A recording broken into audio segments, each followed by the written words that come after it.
to jump in. Okay, it's a pleasure to see so many wonderful friends and members of the Jewish Center participating in this series. As I mentioned on Shabbos, the year 2022 marks a very important milestone in the history of the Jewish Center. It's exactly 100 years ago that Rabbi Young began his 65-year tenure as rabbi of the Jewish Center, 1922 to 1987. So in his honor, I thought it would be interesting to return to the 1920s and study with you the lives and legacies of some of the most important rabbinic figures of that decade. Let me just say a couple words of introduction. You know, rabbinic biography suffers from a kind of inherent and almost intractable problem. So, you know, who's interested in rabbis? So other rabbis who are maybe capable of reading rabbinic texts, but are not historians, and historians who know their history, but maybe aren't particularly good at reading rabbinic texts or not particularly interested in reading rabbinic texts. So academics have histories that, you know, often kind of fail to capture the flavor of the person, and the rabbinic treatments tend to border on hagiography. It's very hard to thread that needle. As Hindi was just mentioning, you know, Rabbi Young wrote or edited, I think at last count, it was something like 70 books, and it's really an extraordinary corpus that he created. And a number of those books, I know of at least 3, there are probably more. A number of those books were collections of rabbinic biographies. One is called Jewish Leaders, another is called Guardians of Our Heritage. I think maybe his last book is called Sages and Saints. And what he did, as only Rabbi Young could do, is he recruited some of the finest scholars in the world. You know, some of them are household names: Mordechai Breuer, Jacob Katz, Walter Wurzburger, Samuel Mirsky, Hindy's father-in-law Guido Kish, and they contributed biographical essays on Gedolim of the last 100, 200, 300 years. And what's amazing is that these biographies, some of them are 8 pages, some of them are 28 pages, they're just, you know, short pieces. Some of these biographies to this day, 60, 70, 80 years later, remain the authoritative biographies. People have not updated them since because they're so good. And, you know, there's just not a lot of new material on these figures. If you go to some of the best online resources, you know, YIVO has a great database, an encyclopedia. There's the Jewish Encyclopedia, the Encyclopedia Judaica.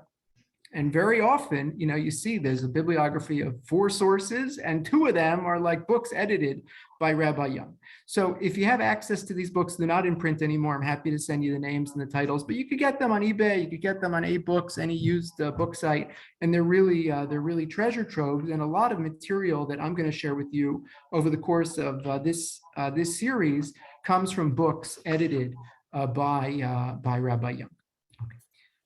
So with that in mind, the subject for tonight is a little outside the world of Rabbi Young, which is to say, I want to study with you the life and legacy of a Hasidic Rabbi.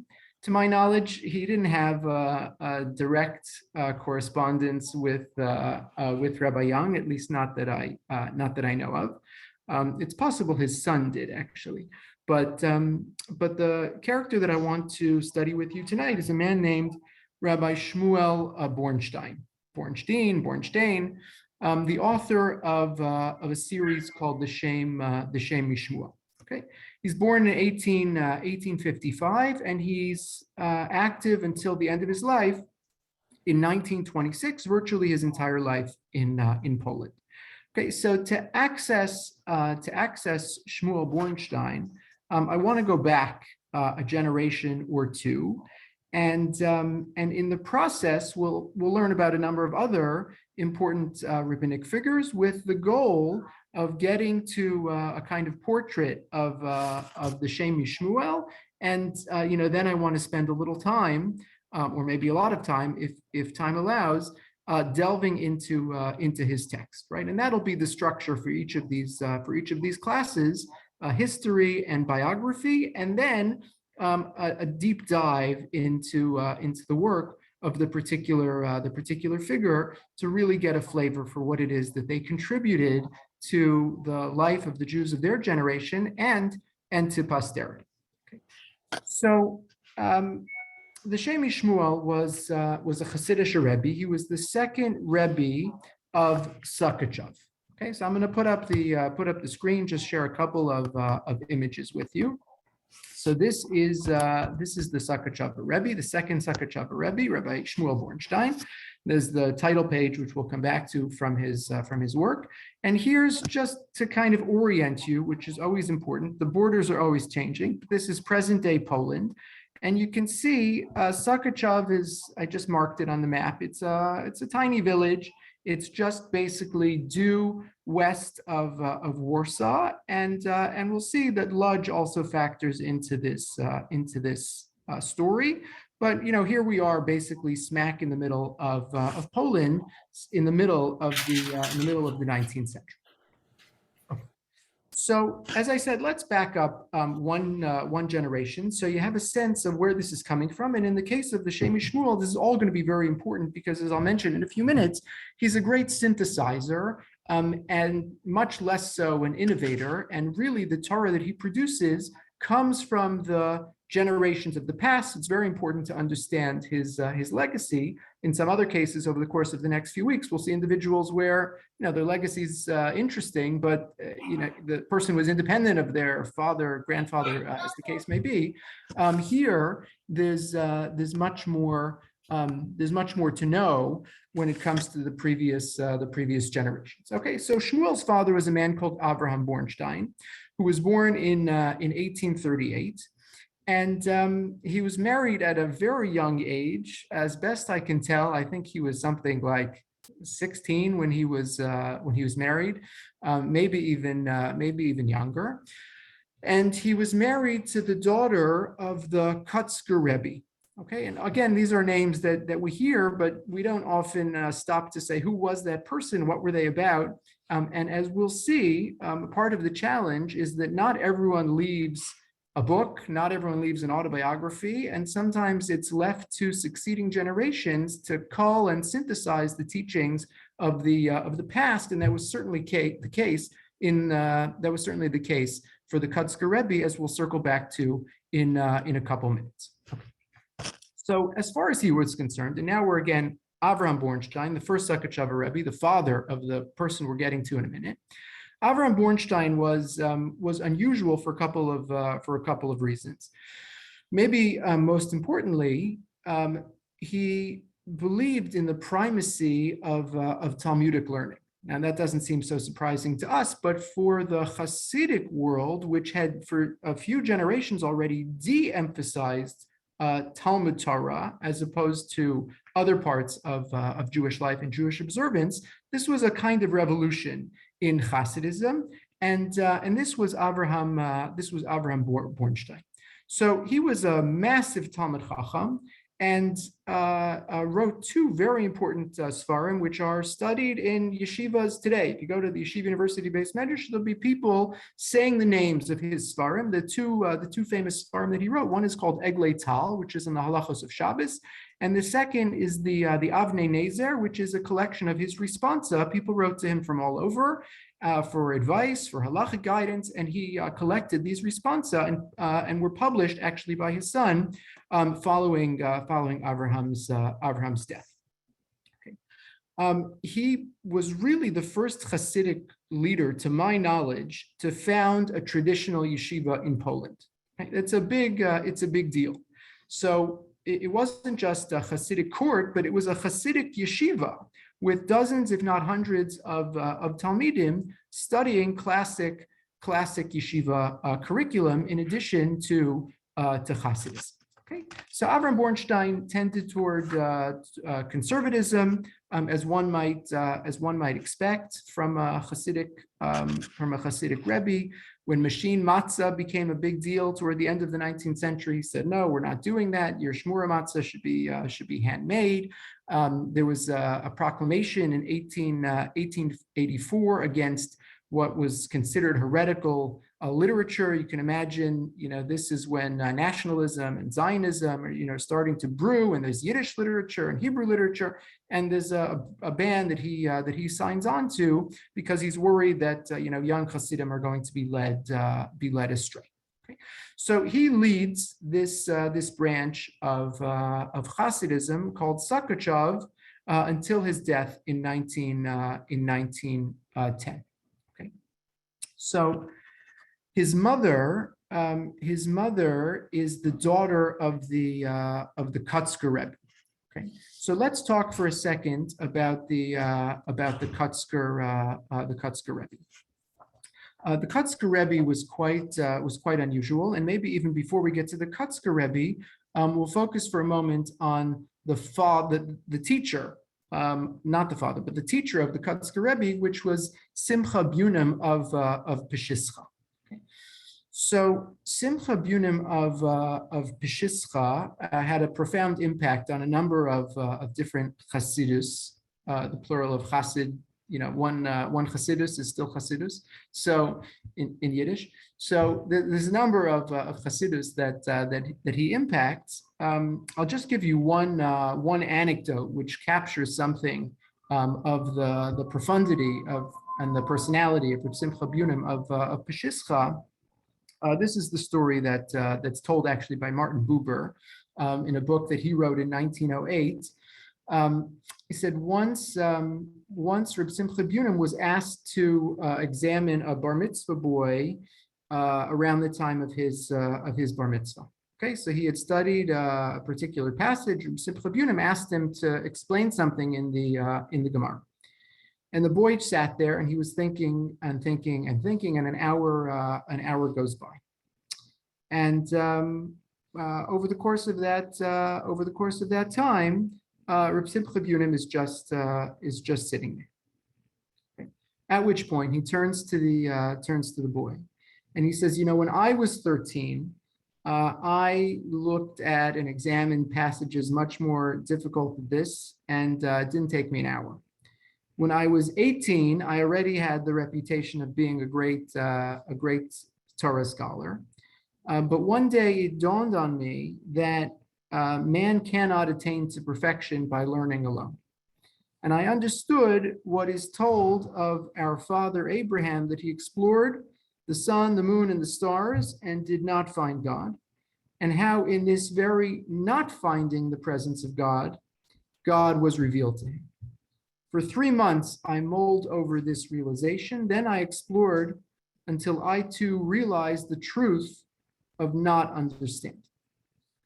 So there's something a little paradoxical and a little profound about the teachings of Reb Simcha Bunim of Peshischa. Okay, he was the teacher of Rav Menachem Mendel of Kotsk. Okay, so Menachem Mendel of Kotsk lived from 1787 until 1859, and he is by far and away one of the most enigmatic figures in the history of Hasidism. Really, more than any other tzaddik, he rejected his public role, right, in the classic ideology of Hasidism. So the tzaddik plays a very important public role. And the Kotzker Rebbe didn't want anything to do with that sense of the tzaddik. He was basically an ascetic, which again is sort of opposed to the general concept we have of what it means to be a Hasidic Rebbe. For him, really, right, what was the most important thing was integrity, was the pursuit of truth, and this unflinching sense that everything had to be just so. And if you're not going to be a person of integrity, like don't even bother. Okay, and there are a lot of beautiful and very kind of pithy teachings of the Kotzker Rebbe. I'll share with you just one.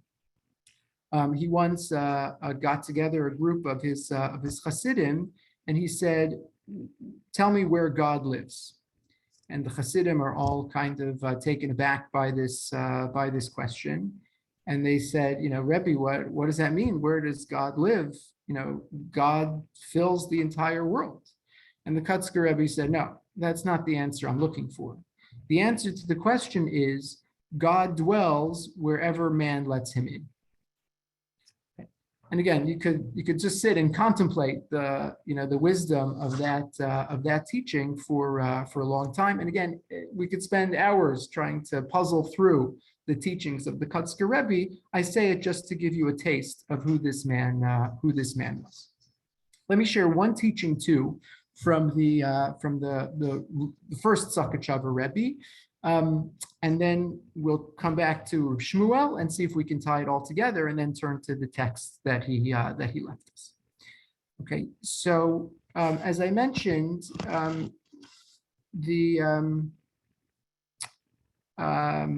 the teachings of Rav Avraham Sakachev were published by his son Rav Shmuel, and he used to say the following about his father. Again, coming back to Avraham Avinu, I'll give it to you in translation.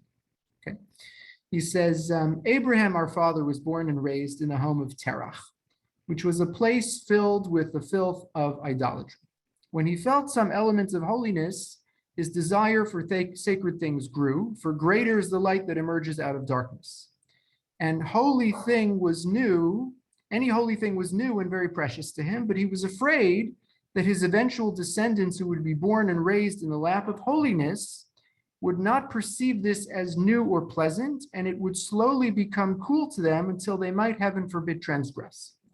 Therefore, his advice was that they become enslaved in the diaspora so that their passion for holiness would become renewed and their desire for God would continue to grow.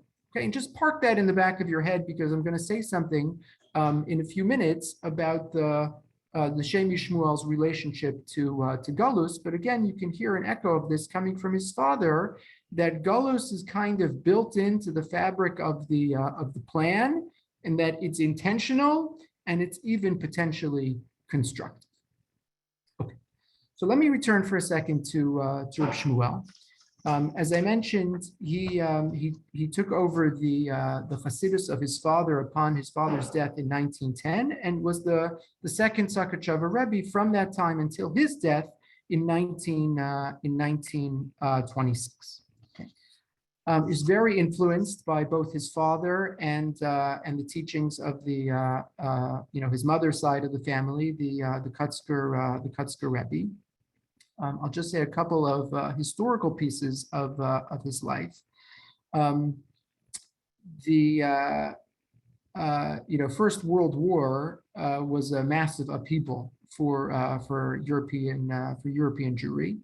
At the time that the First World War broke out, Shmuel Bornstein happened to be visiting a spa in Germany, and he was arrested as a Russian citizen, and in 1915, the town of Sakachev was overrun by the German army and eventually destroyed.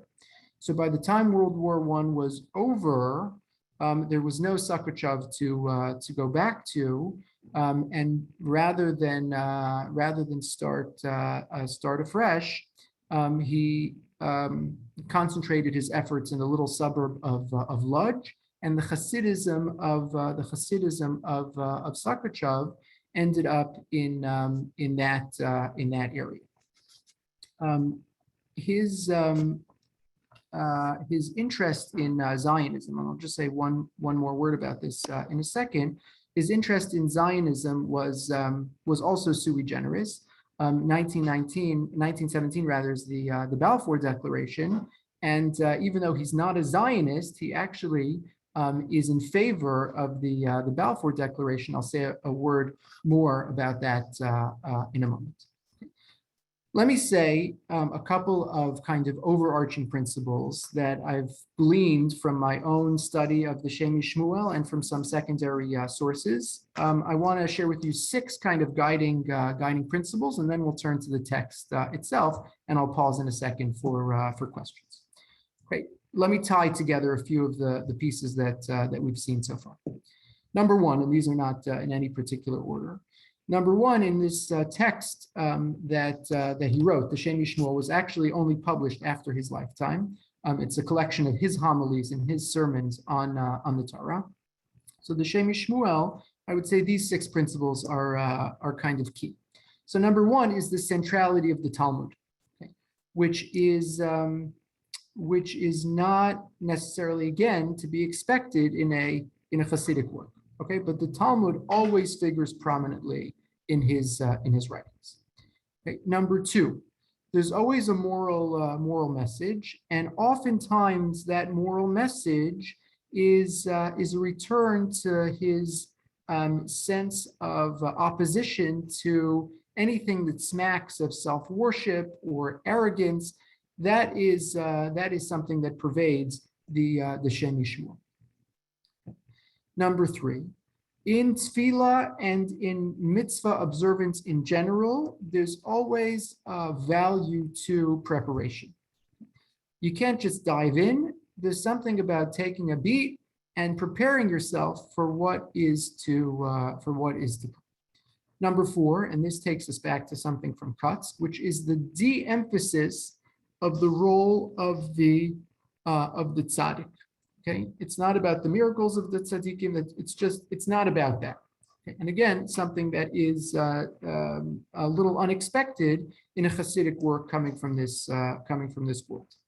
Number 5, this may actually be the most important, and I believe is actually responsible for what's made the Shmuel endure, and that is he has basically little or no recourse to Kabbalah. Okay? Many Hasidic Svarim are so shot through with Kabbalistic references that to lay people, they're totally inaccessible. So you could open it up, but every 3rd word is about Hod Shebegvura, and if you're not trained in that kind of discourse, it's not going to be meaningful. The Shmuel is just, you don't see that kind of language. So, someone with a yeshiva day school education can pick up a Shmuel, and it takes a little getting used to, but you could make heads or tails out of it in a way that other Hasidic works just may not be possible to do. Okay, and number 6, and again, this sort of circles back to a piece I mentioned from his father, and that is the role of Galut.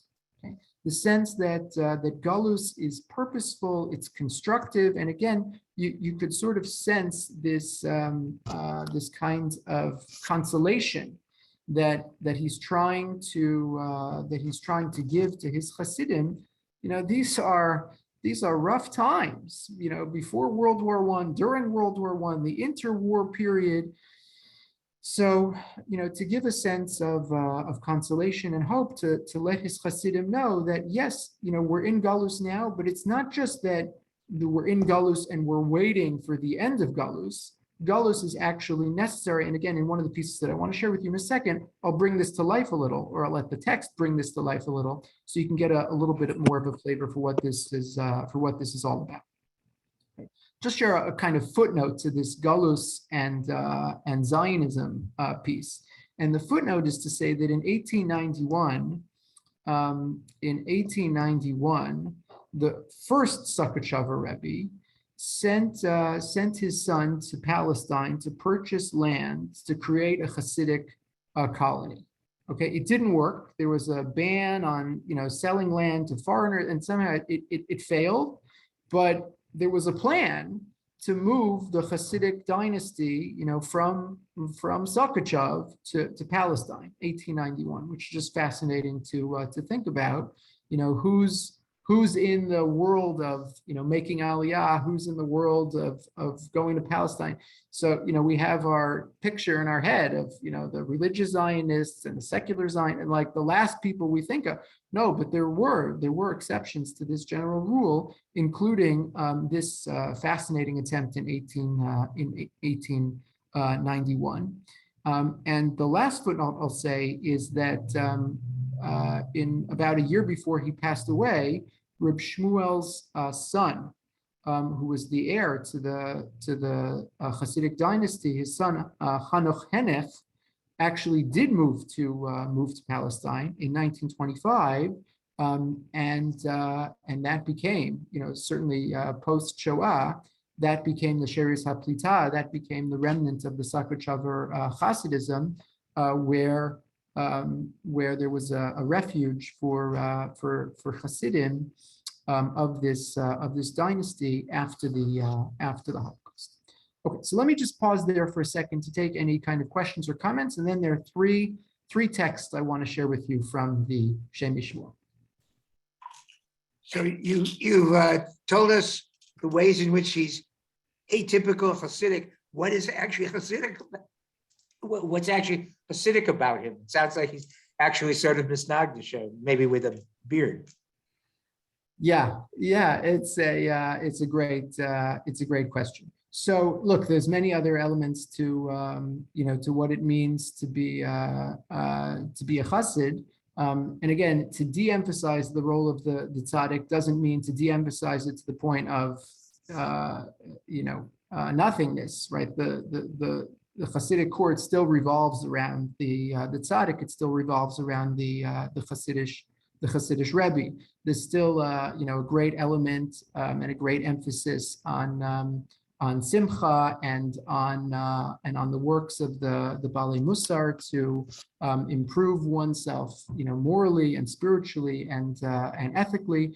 And again, there's much more to say, but I'll let the text talk for itself. And I think part of the answer you'll see in the words of the Shem Shmuel itself.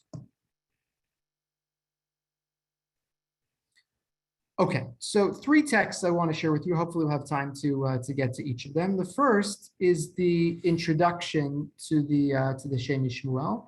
I think I speak for myself, but I think a lot of us fall into this trap. When it comes to Talmud Torah, so we're always interested in the Torah, and we don't often stop to think about where this has come from. So you're interested in what does the Netziv say about this particular pasuk? So you open up the Netziv and you look at the pasuk. But how many of us stop to say, why was the Netziv writing this and what was this all about? Not everyone gives us a hakdama. Rashi started his Perush on al Torah with Bereshis bara Elokim. He didn't start with a page that said hakdama. It would have helped us if he did. Not everyone has a hakdama, but to the extent that that authors to commentaries left us a hakdama, so they're often very revelatory. So let me just share with you a quick excerpt from the actually relatively short hakdama of the Shem Shmuel. Okay, so you have this in the source sheet, and hopefully I can share it with you. So about halfway down the hakdama. So he writes, quite glowingly about his grandfather and about his father, and he says that so much of what he's going to share is the words and the Torah that come from the previous generations, and as I alluded to a little earlier, the Kotzker Rebbe left nothing. There's not an essay, there's not a book, there's not a pamphlet.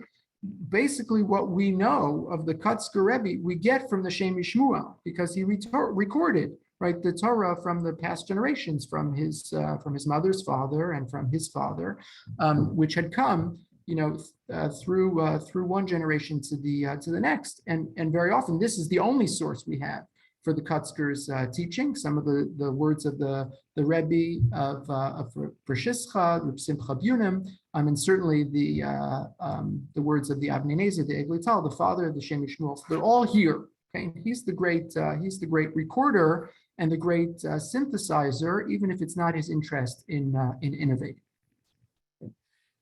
And I'll just share with you this kind of beautiful bracha that he leaves us with at the end. He says, "V'hi ratzon milifnei avinu b'shamayim shedivreihem hakadoshim hane'amarim b'kedusha v'tara v'regesh kodesh lo'arei levav achenu b'nei Yisrael l'taras Hashem u'la'avaso u'liraso haTorah." So it's my fervent hope that these holy words, right, said by these holy people, will stir the hearts of our brethren, to love Hashem and to fear Hashem and to perform the words of the Torah. Yimtzeu mesilos b'leivav halamdim, right? They should find a path in the people who learn these words. V'hama'ayinim b'divreim hakadoshim l'hantosam l'tchiyah l'torah l'mitzvos asher yaseh osam adam v'chai b'hem ad ha'olam. Right? These words should give people the capacity to learn the Torah, to love the Torah, to observe the mitzvos, and to live the words of the Torah for eternity. Ulaniach bracha el beisam b'shefer bracha v'atzlacha k'divrei hazohar hakodesh parshas balok ala pasuk ki mimenu toch. Okay, and they should be a source of overflowing blessing. Right, the readers of these words should take them into their homes, and they should spread them and create more bracha in the world. Okay, so let me say one more word about the Shenshuael, and then we'll look at these two pieces. The Shenshuael is organized. It's nine volumes. It's been republished a couple times. It's available in your local bookshop, and it's organized parsha by parsha, except that it's not organized by perek or by pasuk. It's organized by year. And every year, the Shmuel would give a drasha or a shiur or six, on a particular topic that was of interest to him in that particular moment. And each year we have a record of that homily. So if you look at Parshas B'Shalach, there might be 10, 15, 20 years worth of essays. And what's fascinating to notice, and he says this, is he'll say something like, "I've talked about this in the past, but this year I want to share with you a new thought or a new angle."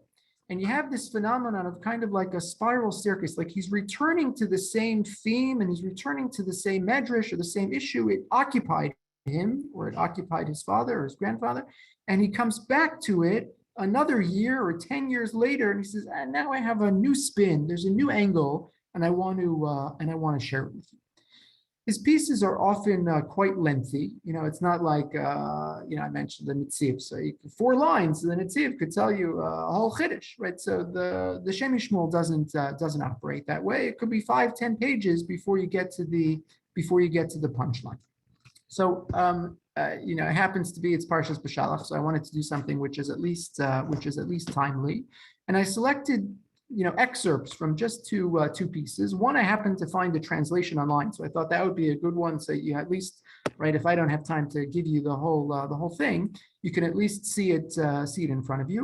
And the second one I think is just personally I find so powerful and so moving that I want to share it with you. Okay, so here goes. Here's the first piece. I'm not going to put it on the screen because I prefer to see you, but you have it in your source sheets.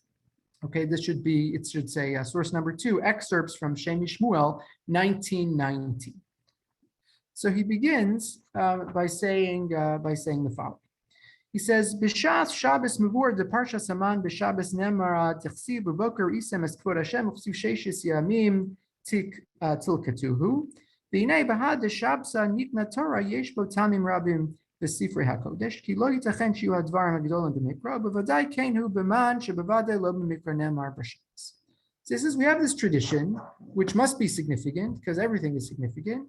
We have this tradition that the man started to fall, that the Parshas Man, that the mitzvah of man, the notion of the mitzvah of collecting the man was delivered on Shabbos. Just he says, like the same way I have a tradition that the Torah was given on Shabbos, okay, which park in the back of your mind. And he says something interesting. I think this is actually a fascinating question, and I've never seen anyone address it. Okay, he says, just by the way, did you ever notice this?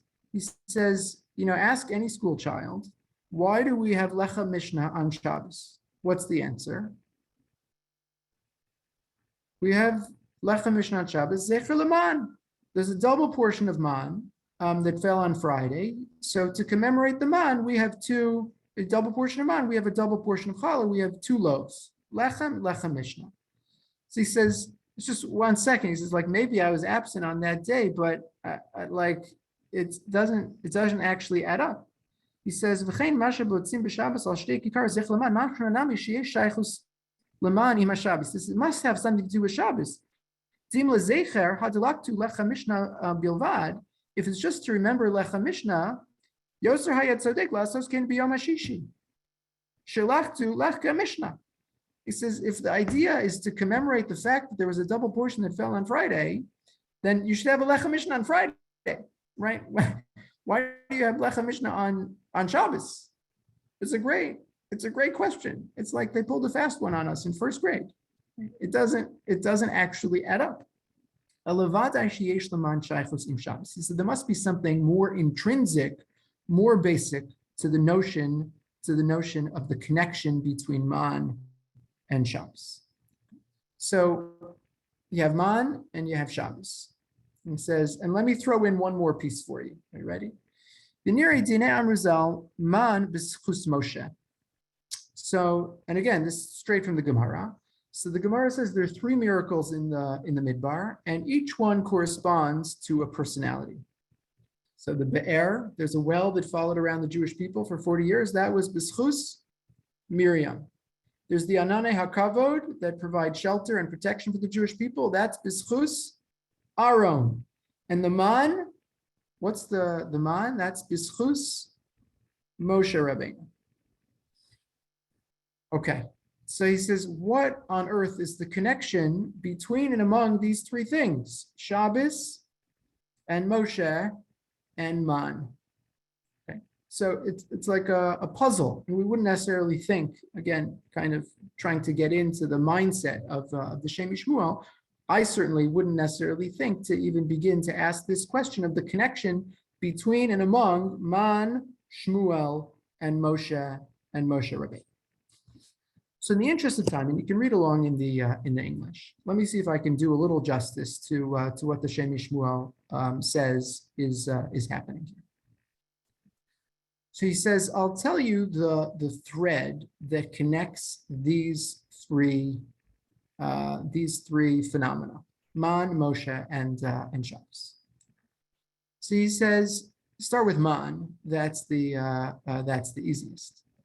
So he quotes the pasuk, and he says, well, why is the thing called Man in the first place? Right. So it's called Man, the Torah says, because the Jewish people said the word Ma. Right. They didn't know what this was.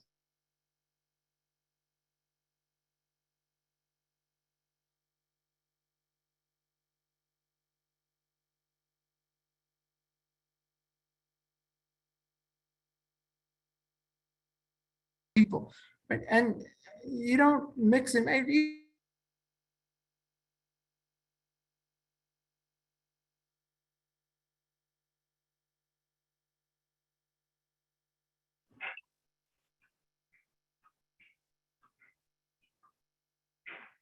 I'm sorry. Let me pause for a second.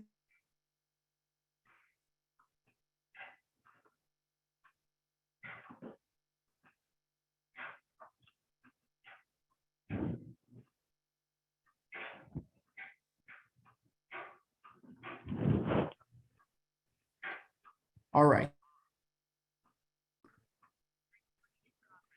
Okay, my apologies.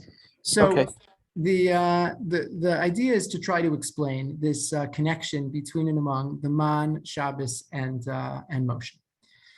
So take it from the top. The Man. So he says every other food has an identity and a place and a purpose and fits a particular function. And Man, he says, doesn't fit that category. It has no individual identity. It's not like any other. It's not like any other food. He says, take Moshe. What's Moshe's name?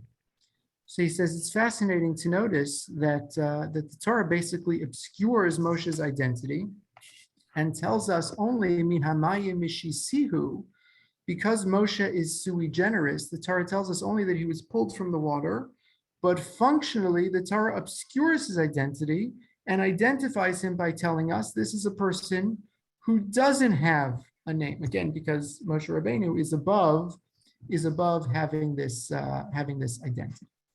And he says Shabbos, right, is really the same. He says every other day that we celebrate on the Jewish calendar, so there's a function, there's an identity, there's some event that it's tied to.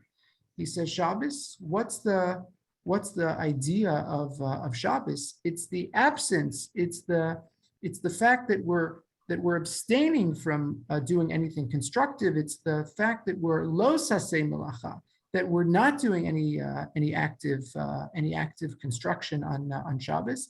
And he says this is the secret bond that unifies these three phenomenon. They all share this feature, the Man, Shabbos, and Moshe, of not having a singular identity. Their identity is defined actually by what they are not. Okay. So he says it's for that reason, right, that it would be Moshe who would deliver the message of the Man, and that it would take place on Shabbos, and that we would actually commemorate the Man not on Friday, when, right, if that's the function, but on Shabbos, right, in this time that functions in a way that has a lack of identity. In that its lack of identity is what defines. Okay. Let me close with one final piece from the Shmuel. If the previous one was a little opaque, that's partially intentional to give you a sense of how the Shmuel operates. The last piece comes from the beginning of our parsha. All right. If we're moving smoothly here, I'll put the video back on. Tell me if I disappear again. Okay. There's a famous series of midrashim at the beginning of the parsha that's tied up in the word Vayehi. The story of Bishalach is a triumphant story. The word Vayehi, Chazal say, is always indicative of something that is troubling that's about to come. Vayehi b'mei Achashverosh, right? There's a terrible story. There's going to be a terrible decree against it. Vayehi b'shalach paro. One second, this is supposed to be the moment of triumph, of redemption. Why is it Vayehi? Okay, and there's this whole series of midrashim that say Hi, that it's not Vayehi, that someone at this moment in Jewish history said Vai, like the way we would say Oy or Oy vey, right? So they said Va. So there's one medrash that says, it was Paro. He started at this moment, he said Va. Or the Mitzrim at losing, there's I said Vi. And there's one that says the Canaanim at this moment in history said Vi. Oh my gosh, this people is coming to take over our land. They said Vi. So the Shmuel starts with the midrashic tradition that says Moshe Rabbeinu said Va at the beginning of our parsha.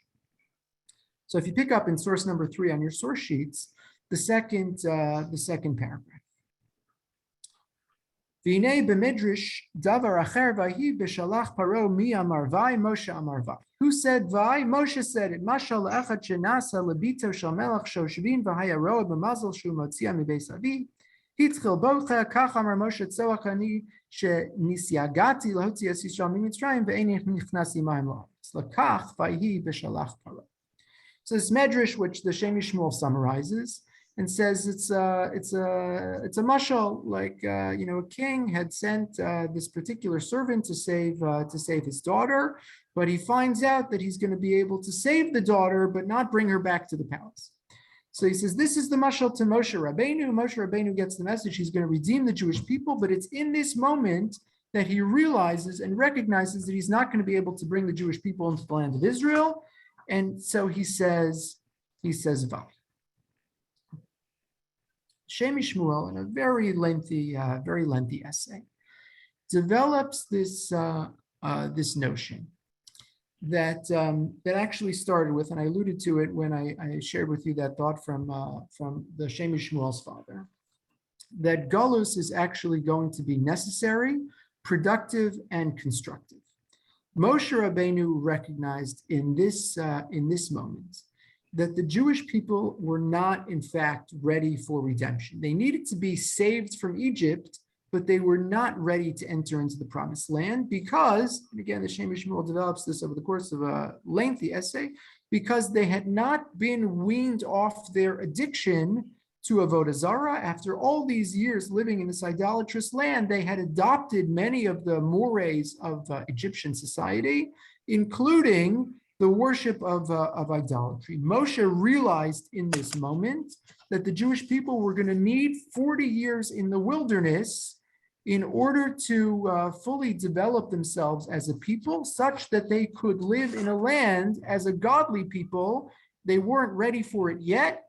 And in this moment, he lamented the fact that he would only be able to get them so far, but not, literally and figuratively into the promised land.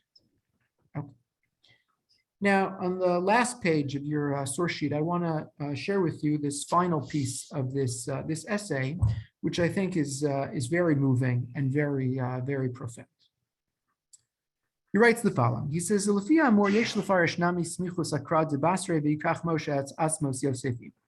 he says, now I want to solve for you another riddle, which has plagued commentators for millennia, right in the middle of the narrative where the Torah tells us that Paro is chasing the Jewish people and the Jewish people are fleeing and they're heading to Yamsuf. Interrupt this story for a news bulletin. Moshe took Yosef's bones with him. It's beautiful. That's fascinating. It's really important. But what is it doing in the middle of this narrative? Shmuel says, I'll tell you. He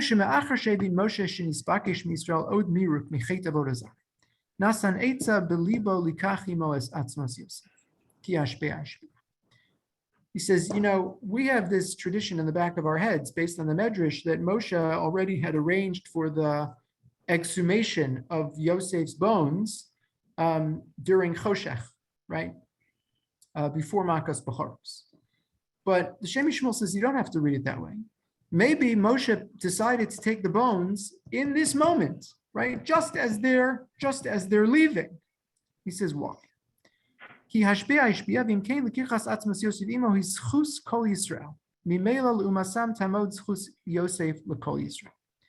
made a conscious decision to bring the bones of Yosef with him in this moment to stand as a merit in protection of the Jewish people. And he says, I'll explain to you how and why. Listen to this. I think it's amazing. And he answers a number of really important questions that we grapple with when we read the story of Yosef and Egypt. He says, V'nei Yosef hayulo gimel nisyonos. He says, I just want to explain to you that Yosef had to deal with three principal challenges in his life. Nisayin ba'osa Rasha. Okay, number one, which he says I'm not going to explain because it's in the text, right? Eshes Potiphar tries to tempt him. He has to run away and overcome that temptation. Minisayon shelo hodia la'aviv b'chol osa ha'etz she'amad b'beis Potifera o afilo b'beis ha'isur. He says challenge number two, an answer to the question of why did Yosef in all these years never write a letter to dad? Yeah. That's a pretty important question. Never gets addressed. Yeah. So he says, I'm going to address it for you. Just by the by. He says, he says, if he would have written a letter, his dad would have come running and redeemed him with all the money in the world. Certainly, one thing while he's a slave, okay, but after he's risen to power, he's got all the, authority. He could do whatever he wants. Why doesn't he write him a letter? It says, "Ve'tam kvar higadnu ki amar lenafsho im Hashem yisparach einu megalalo ani egalalo." So he says the answer is, if Hashem wouldn't reveal it to my father, who am I to stand in place of God and reveal it? Okay, I'm not going to reveal the secret. It must be part of the divine plan, and I'm not messing with the divine plan, right? Okay, number two. Nisayo number two, that he could never reveal, right? He says, and he had to struggle with this. This is the Nisayon. He knew he wanted to, but he had to overcome his desire to make that revelation and not reveal himself to his father. Fascinating. Nisayo number three, and this is where it's all going to come back together. Nisayon hashlishi shekibel atzmo lios belikfura kol osam hayam. Okay, do you ever think about this? He says, the decision to be embalmed in Egypt, rather to be buried like Yaakov in Maras Hamachpelah or in somewhere in the Promised Land. He says, just think about it for 1 second. We know, right, to be buried, so there's a process whereby your soul returns. It's something that was delayed here, terribly. Why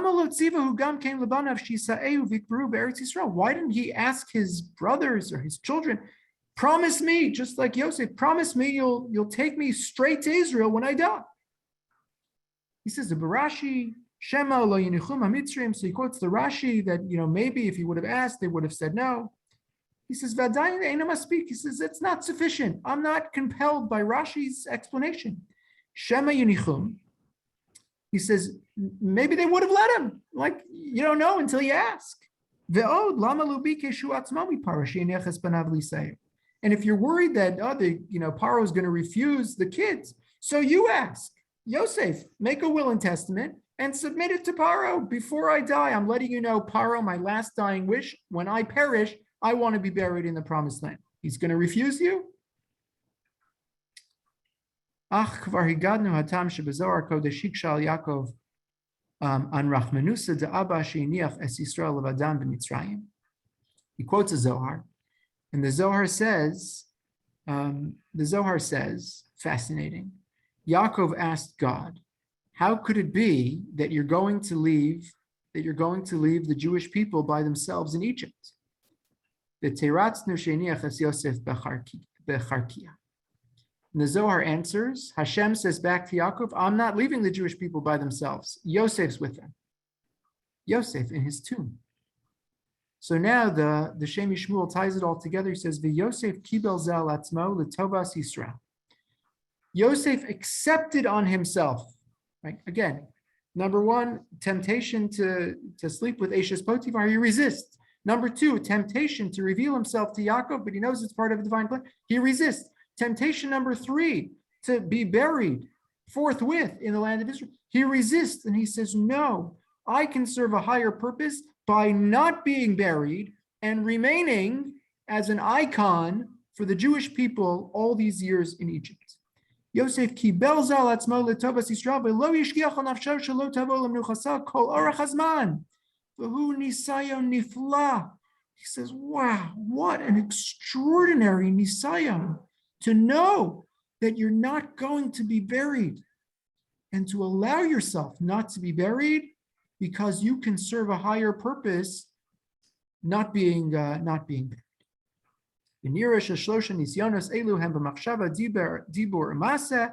And he says these represent, right, and this is sort of a classic classic Hasidic trope that, you have it all covered here, the three aspects of the human experience, machshava, in thought, in dibur, in speech, in masa, in action, right? So that the first business with Eshes, Potiphar was about, machshava. The second with Yaakov was about dibur, was about communicating.